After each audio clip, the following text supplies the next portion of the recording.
Здравствуйте, друзья! Мудрость предоставляет нам возможность наслаждаться всем, что дает жизнь. В нашем окружении обязательно найдется человек, который излучает мудрость. Что делает этих людей такими? Первое. У мудрых людей много опыта. Мудрость часто является результатом различного опыта. Мы иногда предполагаем, что только зрелые люди могут быть по-настоящему мудрыми. В определенной степени это правда. Мы развиваем мудрость благодаря прожитым годам. Однако многие молодые люди в силу различных жизненных обстоятельств обретают тот самый опыт, который делает их мудрее. Второе. Мудрые люди учатся на своем опыте. Опыт жизненно важен для приобретения мудрости, но этого недостаточно. Мы должны учиться на этом опыте, если хотим стать мудрее. Если мы не воспринимаем уроки нового опыта, значит, он не может нас ничему научить. Третий признак. Мудрые люди развиваются, используя кризис. Часто бывает так, что негативный опыт лучшим образом влияет на мудрость человека. Вот почему люди, пережившие психологическую травму, кажутся особенно мудрыми. Исследования подтверждают это. Люди, на долю которых выпали испытания, в результате становятся сильнее.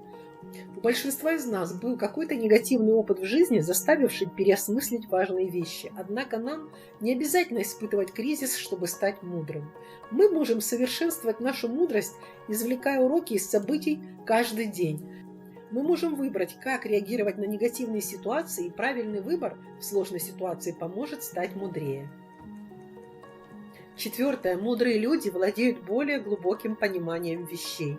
Мудрость – это больше, чем просто знание. Когда мы говорим о мудрости, мы говорим о понимании, которое выходит за рамки запоминания фактов и цифр или выполнения сложных задач.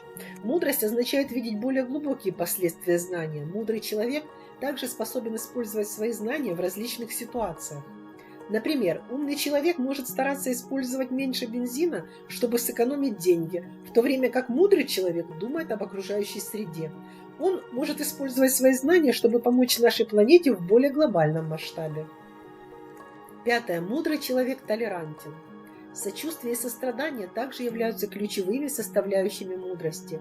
Бесполезно владеть глубоким пониманием мира, если мы не будем разумно использовать это знание и поддерживать других. Те, кто использует свой ум, чтобы манипулировать другими, не мудры по-настоящему. Шестой признак. Мудрые люди практикуют самоанализ. Мудрые люди склонны заниматься самоанализом. Это один из элементов развития мудрости.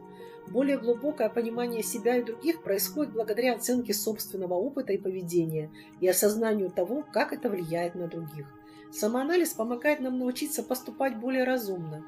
Мы можем стать мудрее посредством различных практик, например, используя медитацию. И, наконец, мудрые люди используют воображение. Хотя умные люди могут многое знать о мире, этими знаниями можно пользоваться только до определенного момента. Если мы чего-то очень хотим, нам необходимо представить это в своем воображении и в самых ярких красках.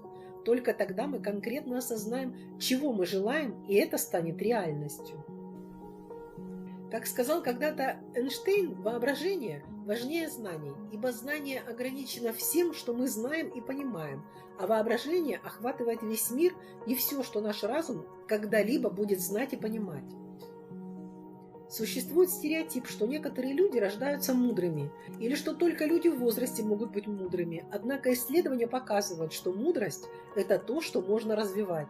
К счастью, мы можем приложить усилия, чтобы научиться чему-то и испытать новые ощущения с открытым разумом. Мы также можем попробовать по-другому воспринимать негативные ситуации. Это поможет нам стать сильнее.